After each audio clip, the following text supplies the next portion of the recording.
Hi friends, ரொம்ப நாள் கழிச்சு என்னோடய வாய்ஸ் கொடுத்து நான் வீடியோ கொடுக்குறேன். இன்றைக்கி என்னென்னா, நான் லேட்டாக தான் எழுந்திரிச்சேன். ஏன்னா என்னால் நைட்டெல்லாம் தூங்க முடியல. வெயில் செம்மையாக அடிக்குதாங்காட்டியும் கரண்ட்டு போய் வருது.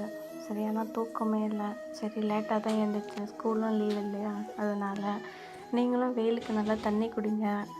நல்லா எப்படி சொல்கிறது, பழைய சாப்பாடு அந்த மாதிரி ஏதாவது நிறையா சாப்பிடுங்க. உடம்புக்கு ரொம்ப நல்லது. நான் செஞ்ச ஒரே தப்பு என்னென்னா, நைட்டு வந்துட்டு கிச்சனை க்ளீன் பண்ணாமல் போய் படுத்துட்டேன். ஏன்னா ரொம்ப அசதியாக இருக்குது, கை கால்லாம் ரொம்ப பெயின் கொடுக்குதுன்னு சொல்லிட்டு கடையில் வாங்கிட்டு வந்த திங்ஸ் எல்லாம் அப்படியே போட்டுட்டு போய் படுத்துட்டேன். காலையில் எழுந்திரிச்சி கிச்சன் போனோன்னா ஒரு மைண்டே இல்லை, கொஞ்சம் சோம்பேறித்தனமாயிடுச்சு. என்னடா வீடு இப்படி இருக்கேன்னு சொல்லிட்டு அப்புறம் பொறுமையாக ஒன்று ஒன்றா எடுத்து வைக்க ஆரம்பித்தேன். நீங்களே பாருங்கள், நான் எல்லாம் ஒரு டப்பாவில் போட்டு எல்லாம் எடுத்து வச்சிட்ருக்கேன்.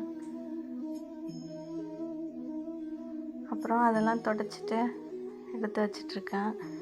கிச்சன் க்ளீன் பண்ண உட்காந்துட்டாவே எல்லா வேலையும் முடிச்சிடணும். நான் அந்த மாதிரி தான் நான் எல்லாத்தையும் எடுத்து வச்சுட்டு எல்லாம் க்ளீன் பண்ணிவிட்டு இப்போ பார்க்குறதுக்கே ஒரு மைண்டு ஃப்ரீ ஆகிடுச்சு பார்த்த உடனே. அப்புறம் நைட்டே நான் சாதம் லைட்டாக வடித்து தண்ணி ஊற்றி வச்சுருவேன். அது காலையில் நான் குடிச்சிட்டேன். Okay friends, thank you.